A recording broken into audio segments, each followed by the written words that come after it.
একটা করবে। সেই জীবিত পরমেশ্বরকে ধন্যবাদ প্রভু যিশুর নাম থেকে। তিনি অখণ্ড প্রেমী, দয়ালু, সনাতন ঈশ্বর। তিনি আমাদের প্রত্যেকের মধ্যে আছেন এবং সেই প্রভু যিশুর অনুগ্রহ এবং পবিত্র আত্মা তার যে সহভাগিতা, আমাদেরকে যে সাহায্য করছেন, তিনি আমাদের সবাইকে সাহায্য করছেন। আসুন মনোযোগ করুন, পরমেশ্বর পিতা আজকের জন্য আপনাদের কি বলতে চাইছে। আমরা প্রত্যেকেই জানি,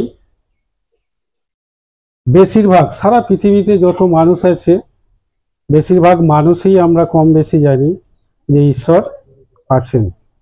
আছে তো? সারা পৃথিবীতে যত ধর্ম, যত বর্ণ, সমস্ত ধর্ম বর্ণ নির্বিশেষে প্রত্যেকটা মানুষই জানে, ছোট থেকে বৃদ্ধ প্রত্যেকটা মানুষ জানে ঈশ্বর। বিভিন্ন ধর্মের বিভিন্ন বর্ণের মানুষেরা প্রত্যেককেই নিজের ঈশ্বরকেই সঠিক ঈশ্বর বলে মান্যতা দেয়। যদি আপনি আপনার জ্ঞানের দৃষ্টিতে, আপনার বুদ্ধির দ্বারা যদি আপনি এই বিষয়টাকে অনুভব করেন যে একজন বলছে আমার ঈশ্বর সঠিক, আপনি বলছেন আপনার ঈশ্বর সঠিক, আর একজন বলছে আমার ঈশ্বর সঠিক, তাহলে সঠিক ঈশ্বর কে? প্রশ্ন আমাদের কাছে থেকেই যায় যে উনি বলছেন এটাই সঠিক ঈশ্বর, আমি বলছি আমারটাই সঠিক ঈশ্বর, তাহলে ঈশ্বরটা কে? খুব সাধারণ, একদম সিম্পল মানে একটা ধারণা। আর এই ধারণা থেকেই বোঝা যাবে যে আমরা প্রত্যেকেই জানি ঈশ্বর আছে, কিন্তু কোথায় আছে, কিভাবে আছে, এটা কিন্তু আমরা কেউই জানি না। হ্যাঁ কি না? এই সামান্য ছোট্ট বিষয়টার দ্বারাতেই আমরা মানে পরিষ্কার বুঝতে পারি। আমি বলছি আমার ঈশ্বর সঠিক, এখানে আর একজন আছে উনি বলছেন যে না আমারটা সঠিক, আর একজন বলছে না আমারটা সঠিক। তাহলে ঈশ্বর তো একটাই, ঈশ্বরের তো আর দ্বিতীয় কোনো হয় না। তাহলে কোনটা মানব, কোনটা সঠিক? অর্থাৎ পরিষ্কার বুঝতে পারছি, আপনি বলুন যে আমার ঈশ্বর ঠিক, আমি বলি আমার ঈশ্বর ঠিক, কিন্তু বাস্তবে আমরা কেউই জানি না ঈশ্বর কে। হ্যাঁ কি না?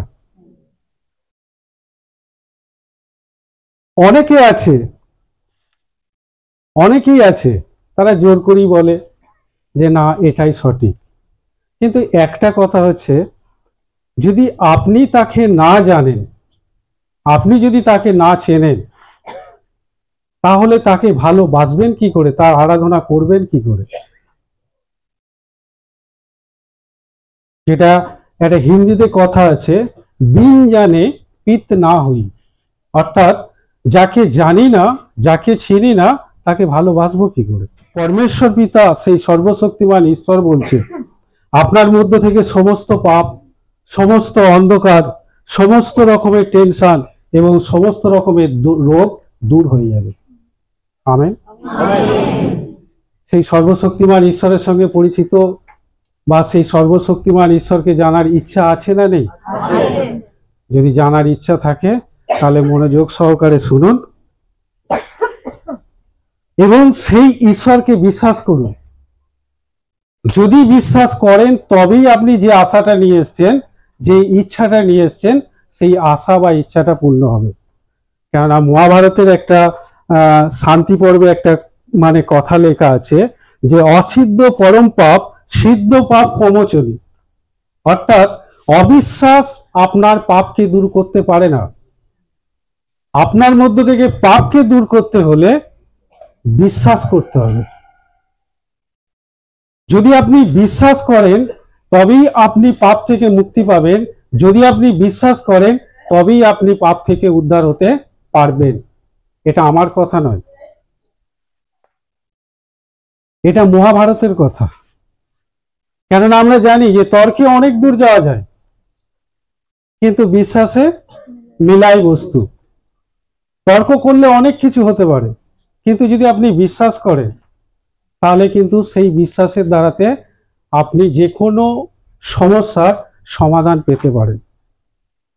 তাই আজ আপনাকে বিশ্বাস করতে হবে যে ঈশ্বর আছে, এবং আজ এই স্থান থেকে আমরা সেই সঠিক ঈশ্বরের পরিচয়টাকে জানব। একজন গুরু ছিলেন, যাকে আমরা গুরু হিসেবেই বলি, তিনি হলেন পৌলগুরু। সেই পৌলগুরু একটা দেশে গিয়েছিলেন, সেই দেশে গিয়ে সেই জায়গাতে ঘুরছিলেন, আর সেখানে বিভিন্ন ঈশ্বরের নাম লিখে রেখে দিয়েছে। আর একটা জায়গাতে একটা বেদির ওপরে লেখা আছে অপরিচিত দেব, অপরিচিত ঈশ্বর।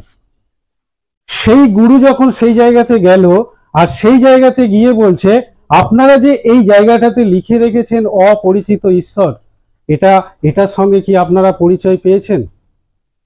বলল না। কে আমাদেরকে পরিচয় করিয়ে দেবে? তখন সেই পৌলগুরু বলছে, আসো, আমি সেই ঈশ্বরের সঙ্গে পরিচয় করিয়ে দিচ্ছি, যেটা খুব সুন্দর পরমেশ্বর পিতা বচন দ্বারা বলছে। প্রেরিত 17:24 থেকে কি বলছে দেখুন। ঈশ্বর যিনি জগৎ ও তন্মধ্যস্থ সমস্ত বস্তুই নির্মাণ করিয়াছেন, তিনি বলো আর বলবো স্বর্গ ও পৃথিবীর প্রভু, সুতরাং হস্ত নির্মিত মন্দিরেও বাস করে না। কোনো কিছুর অভাব প্রযুক্ত মনুষ্যদের হস্তের দ্বারাও সেবিত হন না। তিনি সকলকে জীবন ও শ্বাস সমস্তই দিতেছেন। আরো তিনি এক ব্যক্তি হইতে মনুষ্যদের সকল জাতিকে উৎপন্ন করিয়াছেন, যিনি তাহারা সমস্ত ভূতলে বাস করে। তিনি তাহাদের নির্দিষ্ট কাল ও নিবাসের সীমা স্থির করিয়াছেন, যেন তাহারা ঈশ্বরের অন্বেষণ করে। যদি কোনো মতে হাতড়িয়া তাহার উদ্দেশ্য পায়, অথচ তিনি আমাদের কাহারও হইতে দূরে নন, কেননা তাহাতে আমাদের জীবন, গতি ও সত্তা, যেমন তোমাদের কয়েকজনেও কবি বলেছেন। বলছে, এসো আমি সেই ঈশ্বরের সঙ্গে পরিচয় করে দিই। আর সেই ঈশ্বরের সঙ্গে পরিচয়ের বিষয়টা, সম্পূর্ণ বিষয়টা এখানে তুলে ধরলেন। বলল, সেই ঈশ্বর যিনি জগৎ ও জগতের মধ্যে যা কিছু আছে সমস্ত বস্তু তিনি নির্মাণ করিয়াছেন, এবং তিনি স্বর্গের ও পৃথিবীর ঈশ্বর, সুতরাং হস্ত নির্মিত মন্দিরেতে তিনি বাস করেন না। তাহলে কোথায় বাস করেন? কোথায়? আমাদের অন্তরে। কোনো কিছুর অভাব প্রযুক্ত মনুষ্যদের হস্ত দ্বারা সেবিত হন না। আপনি যদি মনে করেন যে ওনাকে সেবা করবেন, ওনাকে সেবা করতে পারবেন না, উনি সেবা আপনার কাছ থেকে নেবেনও না। তিনি সকলকে জীবন ও শ্বাস সমস্তই দিয়েছেন। আমেন। সেই সর্বশক্তিমানকে ধন্যবাদ, আমাদের এখানে আমাদের প্রত্যেকের মধ্যে জীবন এবং শ্বাসকে দিয়ে রেখেছে। তিনি এক ব্যক্তি হইতে মনুষ্যদের সকল জাতিকে উৎপন্ন করিয়াছেন, যেন তাহারা সমস্ত ভূতলে বাস করে। তিনি তাহাদের নির্দিষ্ট কাল ও নিবাসের সীমা স্থির করিয়াছেন। সেই ঈশ্বর, তিনি আমাদেরকে এই পৃথিবীতে বাস করার জন্য, এই পৃথিবীটা আদিতে ছিল জলমগ্ন, সেই জলকে সরিয়ে স্থল প্রকাশ করে আমাদের জন্য বসবাসের জায়গা করে দিয়েছে। তার সঙ্গে আমাদেরকে নির্দিষ্ট একটা আয়ু দিয়ে রেখে দিয়েছে। যেন, কেন এত কিছু কেন করেছে? যেন তাহারা ঈশ্বরেরই অন্বেষণ করে। তাহলে এত কিছু ঈশ্বর দিয়ে রেখেছে, এই ঈশ্বরের আমরা যেন প্রত্যেকেই তাকে আমরা যেন খুঁজি, তার যেন আমরা অন্বেষণ করি। আর যদি কোনো মতে তাহা হাতড়াইয়া তাহার উদ্দেশ্য পেয়ে যান, যদি জানতে পেরে যান যে সেই ঈশ্বর কে, তখনই বুঝতে পারবেন তিনি আপনার থেকে দূরে নেই, তিনি আপনার মধ্যে আছেন। এখানে আর এই আত্মাতেই আমাদের জীবন, এই আত্মাতেই আমাদের গতি, এই আত্মাতেই আমাদের সত্তা। এই সর্বশক্তিমান ঈশ্বর কোথায় আছে? আপনার কাছে আছে। বলুন, আমার কাছে আছে। আমার মধ্যে আছে, তিনি আমার থেকে দূরে নেই, তিনি আমার সঙ্গে সঙ্গে থাকেন। আমেন। কিন্তু অনেকে বলে যে না, সব এক। আপনি জানবেন না, আপনি জানতে চাইবেন না যে আমি তো আত্মাকে দেখিনি, আত্মাকে ধরাও যায় না, আত্মাকে ছোঁয়াও যায় না, আত্মাকে কেউ স্পর্শ করতেও পারে না। তাহলে সেই আত্মা, সেই ঈশ্বরকে আমি বুঝবো কি করে? সেই আত্মা, সেই ঈশ্বরকে, ঈশ্বর যে আশীর্বাদ করে সেটা আমি বুঝবো কি করে? আজ যে আমাদের এই স্থানেতে আসা, এই স্থানে আসাটা আপনি লোকের কথা শুনে ছুটে এসছেন, আপনি কি একবারও জানতে চাইবেন না, একবারও কি বুঝতে চাইবেন না যে সঠিক ঈশ্বরের কাছে যাচ্ছি কিনা? তাই পরমেশ্বর পিতা আমার মধ্যে দিয়ে আপনাদের প্রত্যেককে বলছে, আগে তাকে জানুন, আগে তাকে চিনুন, আগে তার সঙ্গে পরিচিত হন। আর যদি পরিচিত হন, তাহলে বাক্য বলে বিনয় করে ঈশ্বরের সহিত পরিচিত হন। যদি তার সঙ্গে পরিচিত হতে পারেন, তাহলে আপনার জীবনে শান্তি ও মঙ্গল উপস্থিত হয়ে যাবে। আগে পরিচিত লাগবে, আগে পরিচিত হতে হবে ওনার সঙ্গে। না জেনে আমরা কখনোই যেন মূর্খের মতো না ছুটি। সবাই বলে সব এক, কিন্তু এই বাইবেল বলে না, সব এক নয়, এর মধ্যে আলাদাও আছে। কি আলাদা? আপনাকে যদি প্রশ্ন করা হয়, আপনি যখন বাজারে যান, যখন আপনি টমেটো বা আলু কেনেন, সেই টমেটো আলু কি সব যা থাকে তাই কুড়িয়ে ব্যাগে নিয়ে নেন? কি করেন? বেছে বেছে নেন। প্রশ্নটা আপনাদের কাছে, কেন বেছে বেছে নেন? টমেটো আলু তো সব একই জিনিস, তাহলে আপনি কেন বেছে বেছে নেবেন? তাহলে আপনাকে বুঝতে হবে ভালো ঈশ্বর কে। তাহলে সব ঈশ্বর কিন্তু এক নয়। ও বলে এটা আমার ঠিক, ও বলে এটা আমার ঠিক, সে বলে এটা আমার ঠিক, কিন্তু বাস্তবে কোন ঈশ্বর যে ঠিক তারা কেউই জানে না। কিন্তু ঈশ্বরকে ধন্যবাদ, আমাদেরকে সেই সুযোগ করে দিয়েছে। ঈশ্বরকে অসংখ্য ধন্যবাদ যে আমাদেরকে এই ব্যবস্থায় উপস্থিত করে আমাদেরকে সেই তার পরিচয়কে দিয়েছে। যদি সেই তাহলে সর্বশক্তিমান পরিচয় না দিলে আমরা কেউই জানতে পারবো না যে উনার আসল পরিচয়টা কি।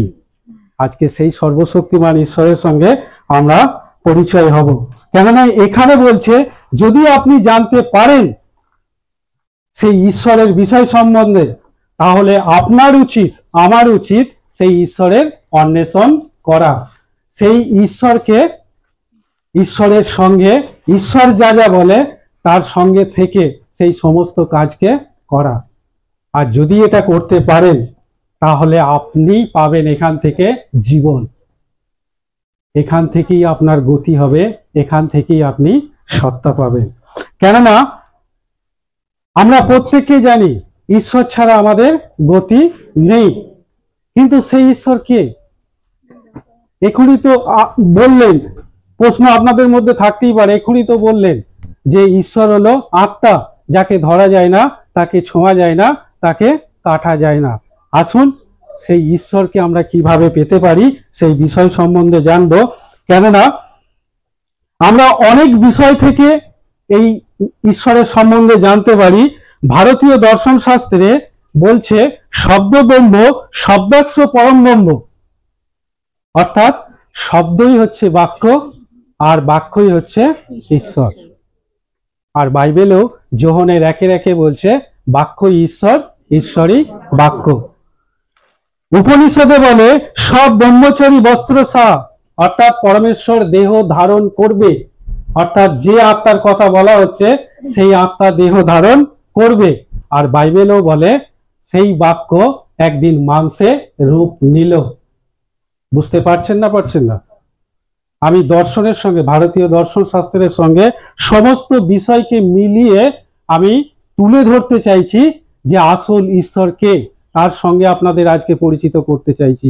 যদি আপনারা তার সঙ্গে পরিচিত হয়ে যান, তাহলে আপনারা যে সমস্যা নিয়ে এসছেন, যে আশাটাকে নিয়ে এসছেন, সেই আশা পরমেশ্বর পিতা আপনাদেরকে পূরণ করবেই করবে।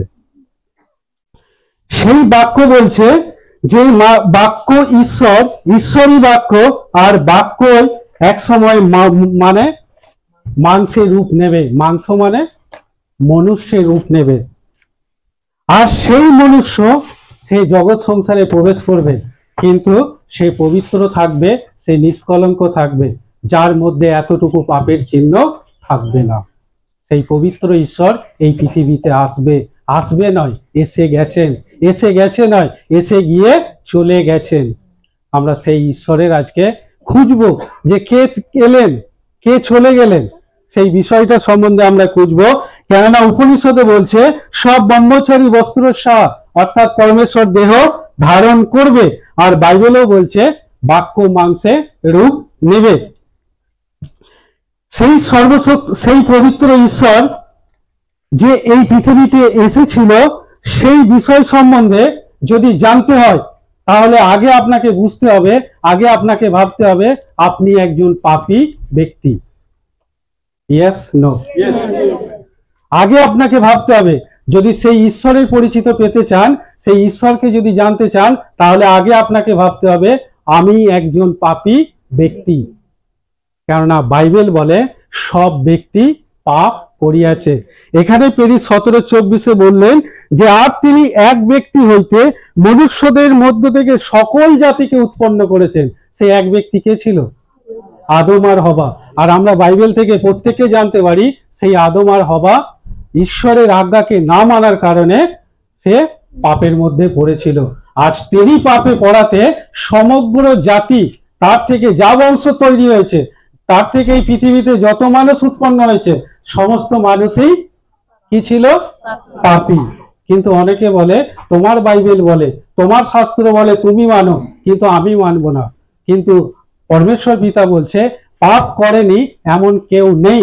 শুধু বাইবেল বলেনি, আপনাদের আমাদের ভারতীয় দর্শন শাস্ত্র বলছে যে আপনি একজন পাপী ব্যক্তি। কেননা কিছু বিষয় আমি তুলে ধরছি যেটা আমরা পরিষ্কার বুঝতে পারবো যে ভারতীয় দর্শন শাস্ত্রের ব্রাহ্মণ মন্ত্রে বলছে পাপং পাপাত্মা পাপ কর্মা পাপসামা তারিয়াম পুণ্ড রেখাক্ষে সর্বপাপ হরে হরে। এর বাংলা কথা হচ্ছে হে পরমেশ্বর আমি পাপী, হে পরমেশ্বর আমি পাপী, আর এই পাপের জন্য তুমি আমাকে ক্ষমা করো। কি মন্ত্রে বলছে? ব্রাহ্মণ মন্ত্রে বলছে।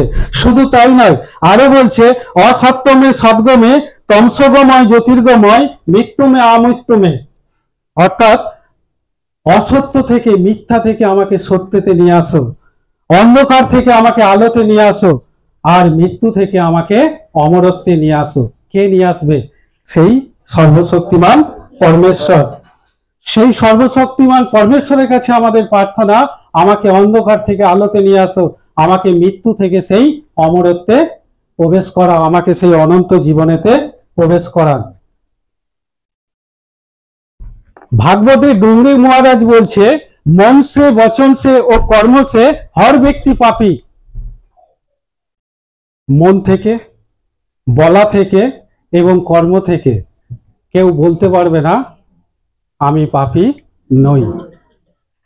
মন থেকে হলেও সে রাগ করেছে, মন থেকে হলেও হিংসা করেছে, মন থেকে হলেও লোভ করেছে, মন থেকে হলেও কোনো পুরুষ নারী দেখে তার উপরে আসক্ত হয়নি, এমন পুরুষ কেউই এই পৃথিবীতে নেই। কর্ম করতে গিয়ে কাউকে ঠকিয়েছে, কথা বলতে গিয়ে কাউকে গালিগালাজ দিয়েছে, কাউকে রাগ দেখিয়েছে। তাহলে কে এমন একজন ব্যক্তি আছে হাত তুলে দেখায় যে আমি মন থেকেও নয়, বলা থেকেও নয়, কর্ম থেকেও আমি কোনো পাপ করিনি? কেউ আছে একজন? তাহলে এখান থেকে প্রমাণ দিচ্ছে আমরা প্রত্যেকেই পাপী। তাই বাইবেলে রোমিও 3:23 বলে আমরা প্রত্যেকেই পাপী, আমরা সবাই পাপ করেছি, আর এই পাপের কারণে সেই সর্বশক্তিমান পবিত্র ঈশ্বরের আমরা গৌরবকে বিহীন করেছি। বুঝতে পেরেছেন না পারেননি? এটা শুধু বাইবেলের কথা নয়, যেটা প্রথমেই বললাম যে তোমার বাইবেলে লেখা আছে সবাই পাপী, তুমি পাপী, তুমি মানো না, কিন্তু আমি বাইবেলের কথা বলিনি। যদি আপনি গীতাতেও যান, শ্রীমদ্ ভাগবত গীতাতে স্বয়ং ভগবান শ্রীকৃষ্ণ নিজে বলছেন সেই অর্জুনকে, অষ্টাদশ অধ্যায়ে 60-62 লেখা আছে যে অর্জুন তুমি তার শরণাগত হও সেই পরমাত্মার শরণাগত হও, যিনি তোমাকে উদ্ধার করতে পারেন। সেই পরমাত্মার কাছে যেতে হবে। কে এই পরমাত্মা? সেই আত্মাকে আমরা বুঝবো কি করে? কে পবিত্রভাবে এই পৃথিবীতে জীবনযাপন করে গেল? কে মানুষকে উপদেশ দিয়ে গেল? কে মানুষকে সঠিক দিশা দেখালো? যেটা এখানে লেখা আছে, অসত্যমে সত্যমে, আমি মানে মিথ্যার মধ্যে পড়ে আছি, আমাকে এই মিথ্যা থেকে কে উদ্ধার করবে? আমি অন্ধকারে পড়ে আছি, আমাকে অন্ধকার থেকে কে আলো দেখাবে? আমি এই জীবনটা শেষ করে আমি কোথায় যাব? সেই অনন্ত জীবনে কিভাবে প্রবেশ করব? আমাকে তুমি পথ দেখাও। কে আছে সেই ব্যক্তি? কে আছে যে তার কাছে আমি প্রকাশ করব? আমরা প্রত্যেককেই খুঁজছি, প্রত্যেককেই খুঁজে বেড়াচ্ছি সেই সর্বশক্তিমান ঈশ্বরকে, কিন্তু আমরা প্রত্যেককেই ব্যর্থ হয়েছি, কেননা আমরা সঠিক ঈশ্বরকে খুঁজে পাইনি। কে এই পৃথিবীতে পবিত্র রূপে এলেন? কে মাংস রূপে এই পৃথিবীতে জন্মালেন? আমরা সেই বিষয় সম্বন্ধে এবার জানবো। বলছে, প্রেম হলো যে কোনো ধর্মের মূল অস্ত্র। কি? প্রেম। যেখানে দয়া সেখানে ঈশ্বর, যেখানে প্রেম সেখানে ঈশ্বর, যেখানে ক্ষমা সেখানে ঈশ্বর, যেখানে একের অধিক দুই সেখানে ঈশ্বর। সেই সর্বশক্তিমান ঈশ্বর নিজে পরিচয় দিয়েছে, যেখানে একের অধিক দুই, যেখানে আমার নামে আরাধনা হয়, যেখানে প্রশংসা হয়, সেখানেই আমি আছি। আমেন। তাহলে পরমেশ্বর পিতা কোথায় আছে? এখানে আছে। সেই সর্বশক্তিমান নিজে পরিচয় আপনাকে দিচ্ছে, সেই সর্বশক্তিমান নিজে আপনাকে প্রেম করছে, সেই সর্বশক্তিমান ঈশ্বর আপনাকে দয়া করেছে, অনুগ্রহ করেছে, তার জন্য নিঃশ্বাস প্রশ্বাস বইছে। সেই সর্বশক্তিমান ঈশ্বর আমাকে আপনাকে সৃষ্টি করেছেন, তিনি আমাদের সৃষ্টিকর্তা। কেননা আমরা এখানে বাইবেলে পড়লাম, আমরা যদি তাহার অন্বেষণ করি, তাহাতেই জীবন, তাহাতেই গতি, তাহাতেই সত্তা। আর বাইবেলেতে আর একটা জায়গায় বলছে যে, যোহন 14:8 বলছে, ফিলিপ প্রভু যিশুকে জিজ্ঞাসা করছে, প্রভু যিশুকে বলছেন, প্রভু আমাদেরকে ঈশ্বরের সঙ্গে পরিচয় করিয়ে দিন, আমাদেরকে ঈশ্বরকে দেখান। আর তখন প্রভু যিশু বলছেন, ওই যোহন 14:8 বলছে, ফিলিপ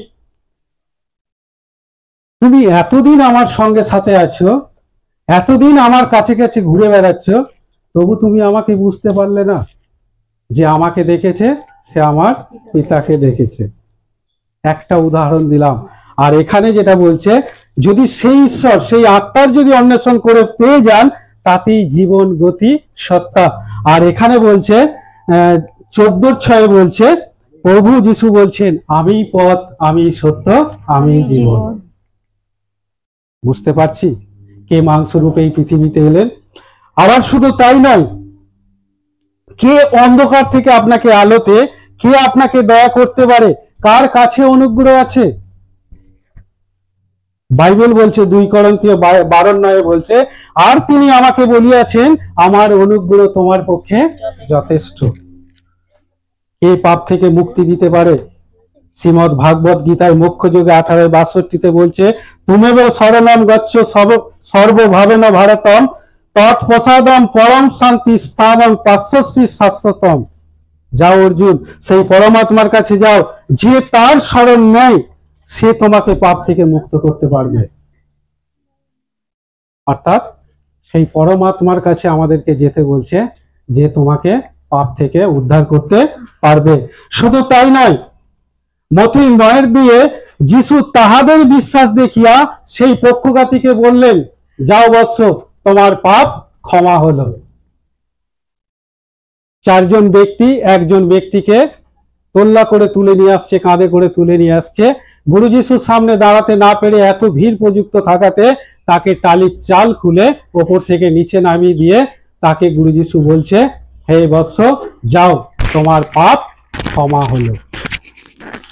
পাপ ক্ষমা করার অধিকার একমাত্র কার আছে? সেই সর্বশক্তিমান ঈশ্বরের পুত্র প্রভু যিশু। শুধু আমি এখানেই নয়, আরো অনেক জায়গাতে আছে, যেটা ওখানে মতি 9:2 ওটা বলছে, মতি 9:6 বলছে, একমাত্র মনুষ্য পুত্রেরই পাপ ক্ষমা করার অধিকার আছে। অর্থাৎ কে আমাকে পাপ থেকে উদ্ধার করতে পারবে, কে আমাকে সংকট থেকে উদ্ধার করতে পারবে? একমাত্র সেই প্রভু যিশু। তাহলে ইনি কি মাংস রূপে এই পৃথিবীতে এলেন?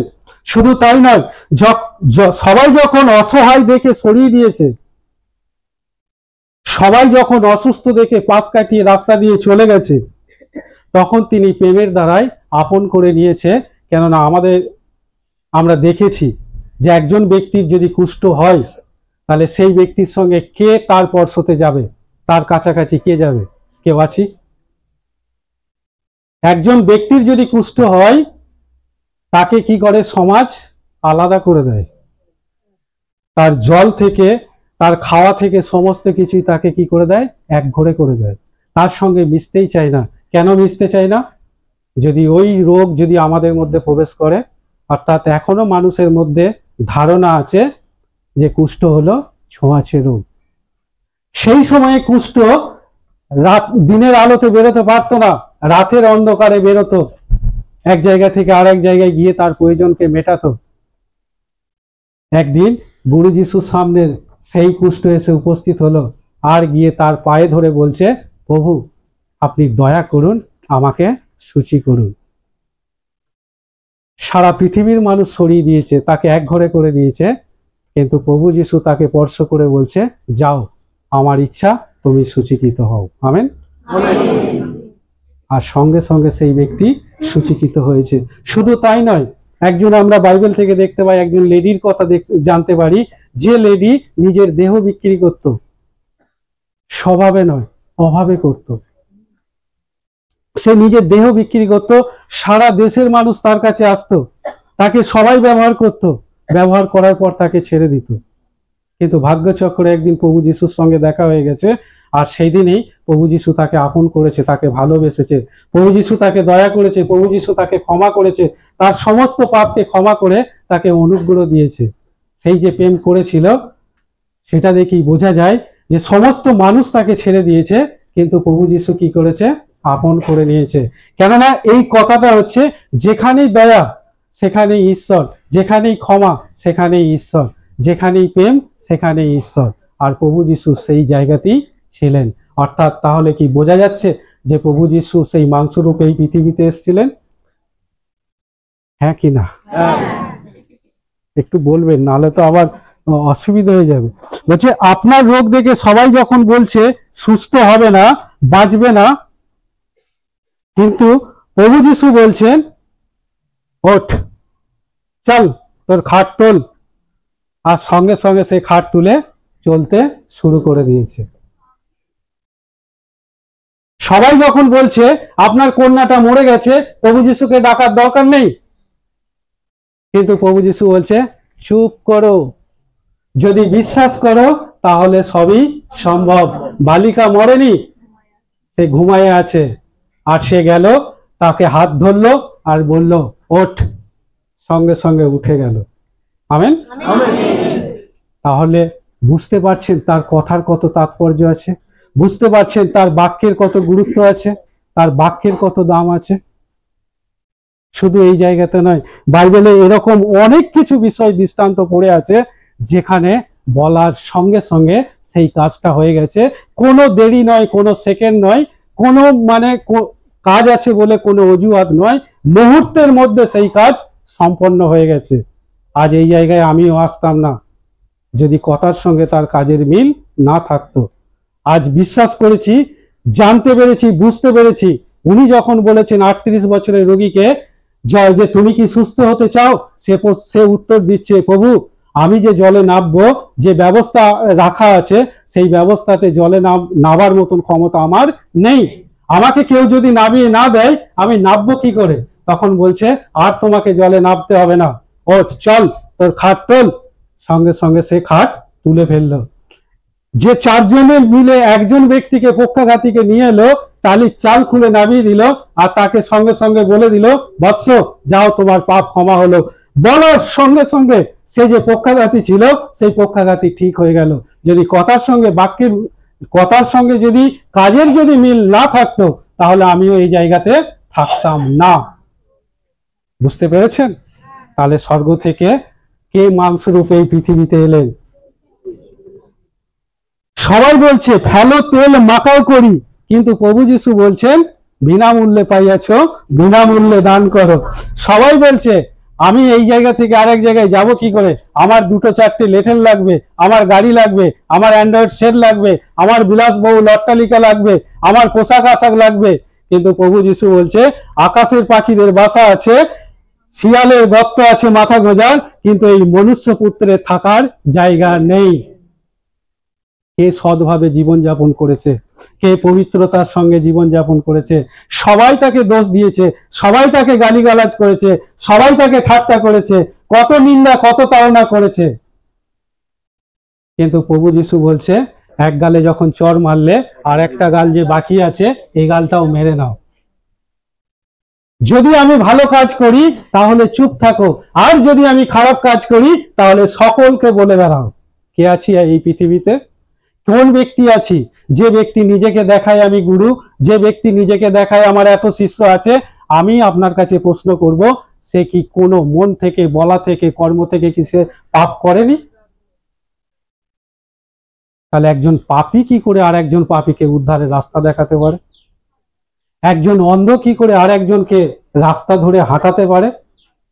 পারবে কি? তাই বাক্য বলে অন্ধ কখনো অন্ধকে পথ দেখাতে পারে না, পারলে কি উভয়ই গর্ততে পড়বে। শুধু তাই নয়, এই পৃথিবীতে আমরা এসেছি, এই পৃথিবী থেকে কোথায় যাব? কোথায় যাব আমরা? বললেই চলে যাবেন? বললেই চলে যাবেন স্বর্গে? যান, লেখা আছে বড় বড় অক্ষরে স্বর্গদ্বার। যদি আমার মা বাবাকে, আমার ঠাকুর দাদাকে যদি এই জায়গাতে আনতে পারি, তাহলে এখান দিয়ে উনি স্বর্গদ্বারে চলে যাবেন। যে গাড়িতে করে নিয়ে যাওয়া হচ্ছে সেই গাড়িতে লেখা আছে স্বর্গরথ। ওই গাড়িতে চাপালে আপনি স্বর্গরথে চলে যাবেন? সারা জীবন চোর ছাপটা করে, লোকের ঠকিয়ে, লোকের নিন্দা করে, আর আপনি স্বর্গে চলে যাবেন? না। কিন্তু স্বর্গ যে আছে, নরক যে আছে, বুঝবেন কি করে? প্রভু যিশু যোহন 14:1 বলছে আমার পিতার বাটিতে অনেক জায়গা আছে, আমি যাই সেখানে, সেখানে গিয়ে তোমাদের জন্য জায়গা প্রস্তুত করে আসি, আমি আবার দ্বিতীয়বার আসব, তোমাদেরকে নিয়ে যাব। তাই তো পরমেশ্বর পিতা ভজনের দ্বারাই গেয়ে গেছে, হে পৃথিবীর লোক চিন্তা করো রে, প্রভু যিশু আসবে যখন, হ্যাঁ প্রভু যিশু আসবে যখন, মনে আছে? স্বর্গ বললেই স্বর্গ হবে না। এই জায়গা পরমেশ্বর পিতা এই জায়গাকে রেখেছে, আসুন এই জায়গায় আসুন, আগে চিনুন, আগে পরিচিত হন, তারপর গ্রহণ করুন। আর যদি তার সঙ্গে পরিচয় হয়, যদি আপনি তাকে জানতে পারেন, তাহলে আপনার মধ্যে যে শান্তির অভাব আছে, যে মঙ্গলের অভাব আছে, সেই শান্তি আর মঙ্গলের অভাব হবে না।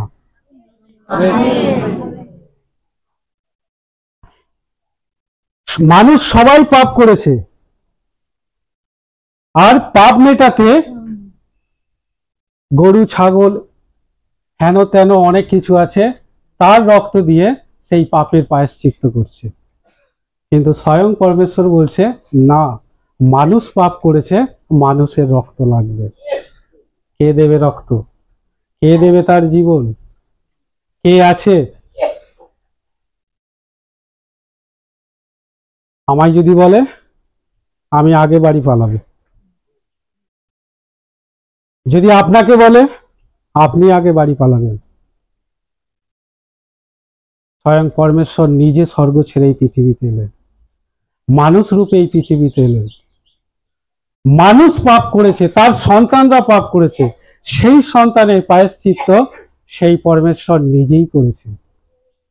তিনি নিজেই এক যজ্ঞ করেছেন, সেই যজ্ঞে নিজেকে আহুতি দিয়েছেন, যার মধ্যে কোনো রকম দোষ ছিল না, যার মধ্যে কোনো রকম পাপ ছিল না, যার মধ্যে কোনো রকম ছল চাতুরি ছিল না।